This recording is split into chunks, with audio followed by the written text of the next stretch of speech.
Hello, my name is Nikia Lawrence, and today I will be discussing the topic cell adhesion.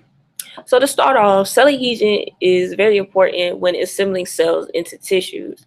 However, cells simply do not just stick together to form tissues, but they use some type of adhesion in a distinctive pattern in order to form tissues.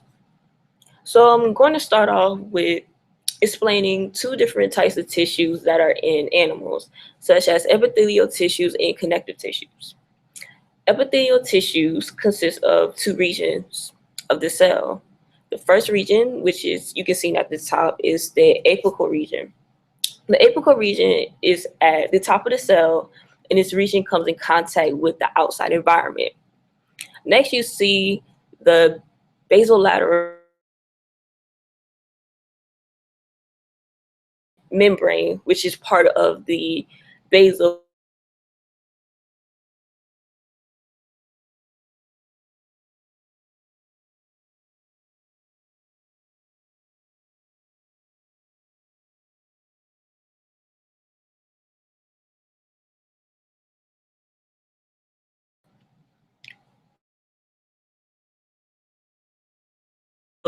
are embedded in the epicellular extracellular fibers. In order to form tissues, cell-to-cell junction is needed. Cell-to-cell junction is the function of joining or attaching cells together. So here are different types of cell-to-cell junctions.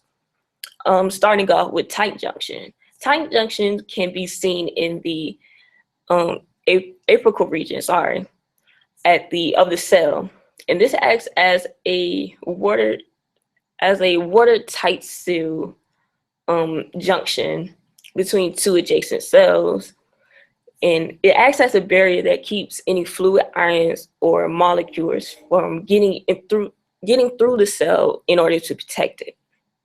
Next, you have inherent junctions. Right underneath the tight junctions, you can see that it's in the basolateral region. This is a type of adhesive junction that binds tightly to neighboring cells and attract and attach to F actins. Next, moving on to gap junction. The gap junction acts as a tunnel between two cells that let fluid and ions flow through using a chemical and electrical communication, such as the spread of action potential. Next, you have the desmosomes.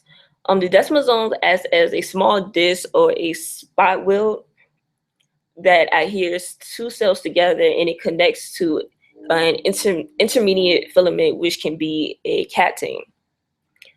And lastly, you have a hem. Oh, excuse me. And next, you have a hymene desmosome. Sorry, it adheres the basal surface to the basal lamin and attached to the intermediate filaments as well. This is the types of cell-to-cell and cell-to-cell matrix attachments.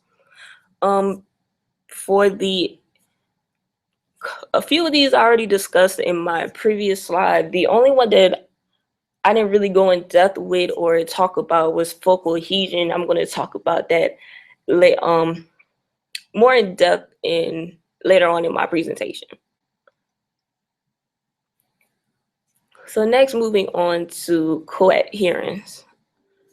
Coadherent is a calcium-dependent cell adhesion molecule located within a adherent junction.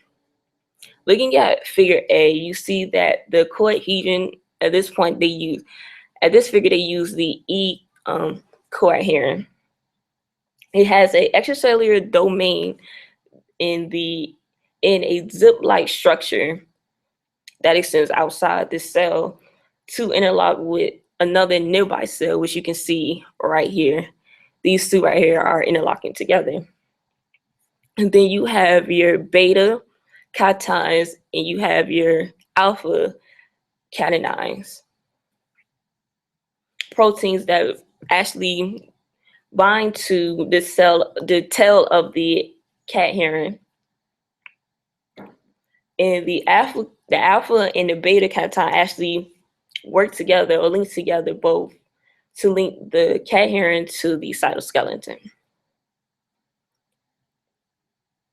Then you have the P120 cat9, which is a adherent junction that actually binds the tail of the adherent to the plasma membrane, and it also mediates cat heron stability and row activity.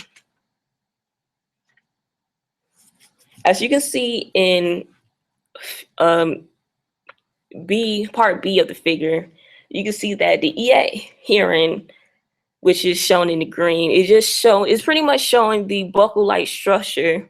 The buckle-like structure of a heron that can be seen here in the green.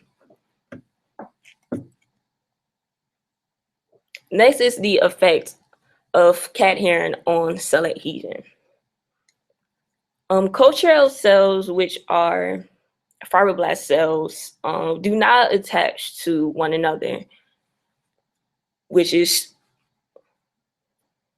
however, when E or P cat herons were added to these L cells,